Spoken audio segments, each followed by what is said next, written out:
Hello everyone, my name is Priyaranjan Kumar and today I want to discuss about the spherical mirror, which is a subtopic of light. And if you are continuing my classes, then in the last class I gave you a homework, we can say, and that was to prove f is equal to r by 2, means in a spherical mirror focal length is half of the radius of curvature. And I hope most of you have done, but if you are not done, then look on the board. I am doing it, I am proving it. Okay, so our aim is to prove the formula f is equal to r by 2 in a spherical mirror.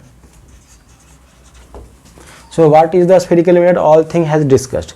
So for proving this, I am choosing any one of the mirror. Let's say there is a concave mirror.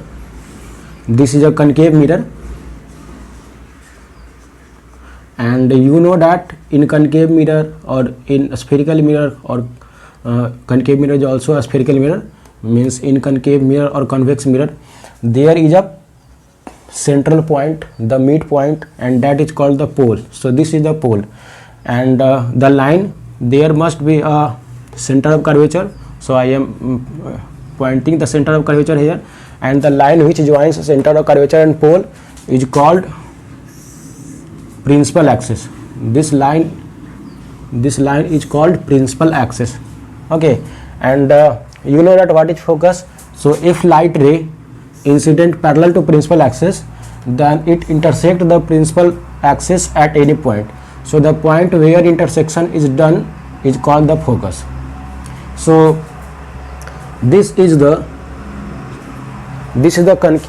concave mirror, and this is its focus, and the distance between focus and the pole is called the focal length. All thing is discussed.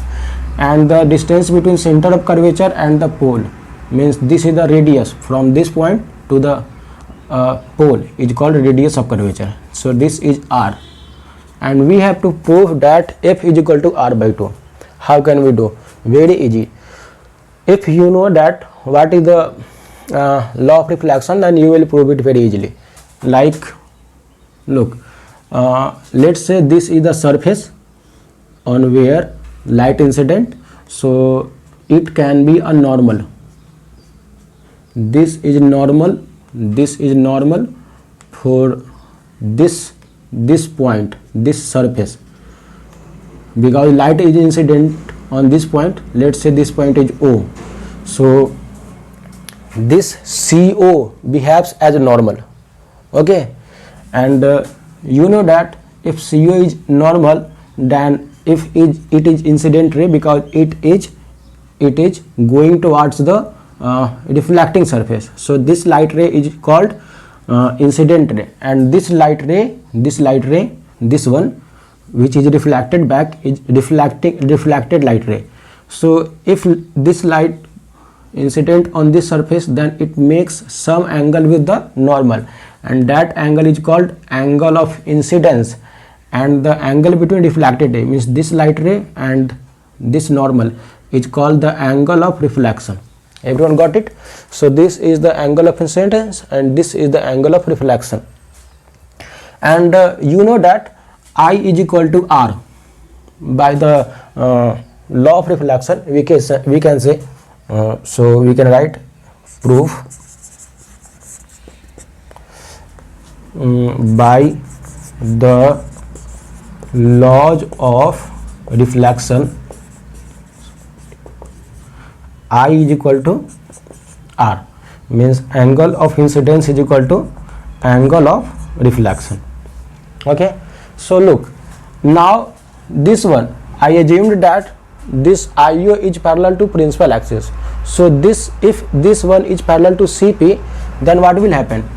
Then this angle and this angle will be equal. Look, if you know the concept of parallel lines, then this line, if these two lines are parallel and this is the transversal, then this angle and this angle are alternate interior angle, and you know that alternate interior angles are equal.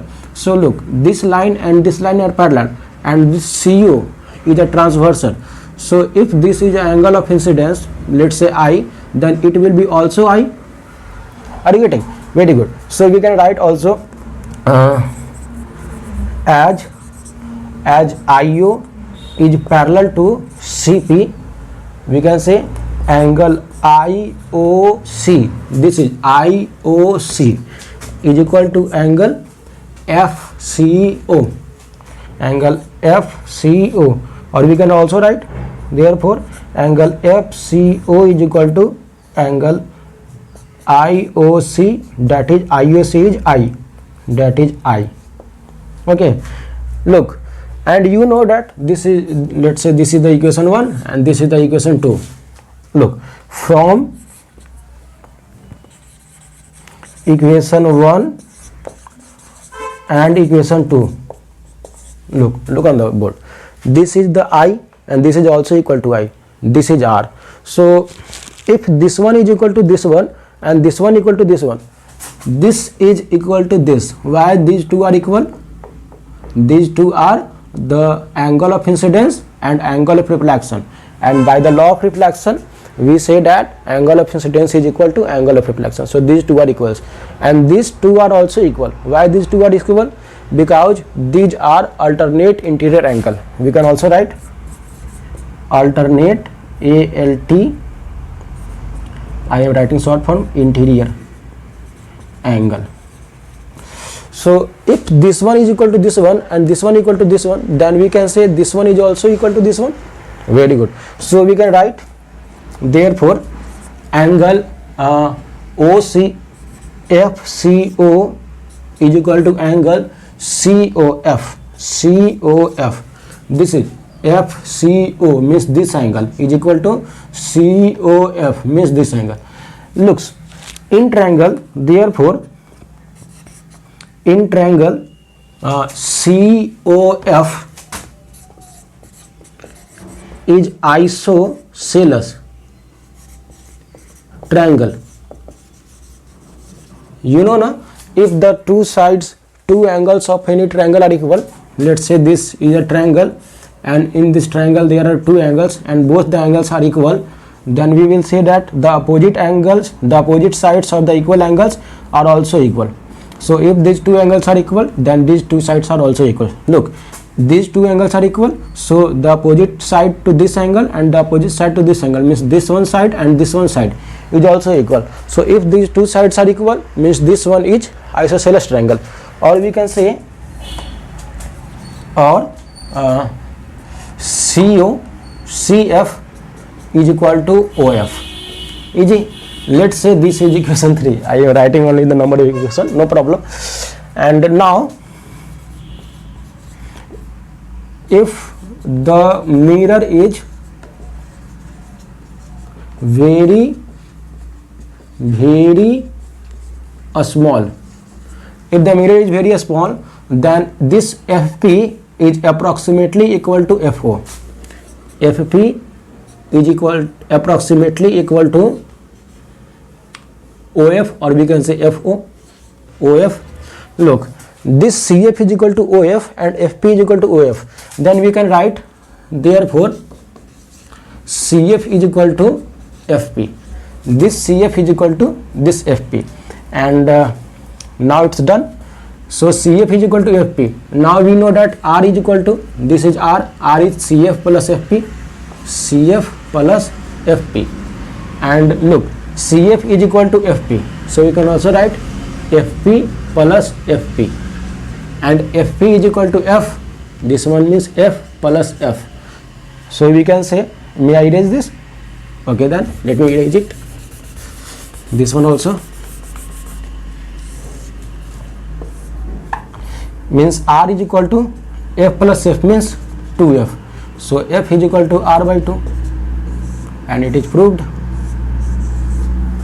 Okay, very easy. So we have to it is a proof, but to prove it we have to explain the picture also. So I am explaining the picture here. So let us consider there is a concave mirror having center of curvature C, center of curvature is C, pole P, focus F, and principal axis xx dash. Okay, now if any light ray incident on the mirror such that that it is parallel to principal axis, then it will pass through focus after reflection. Okay, now it's done. We can also add one more point. The space is I need some more space, that's why I am writing here construction, CONST. this is the short form. Draw or we can say join C and O, which acts as normal. Now you will prove it. Okay, how can we write? Look, I am making it part. This is one part, this is second part, this is third part, and this is the last and final point. So if you have any doubt in this proof, then comment, and if you have understood it, then very good.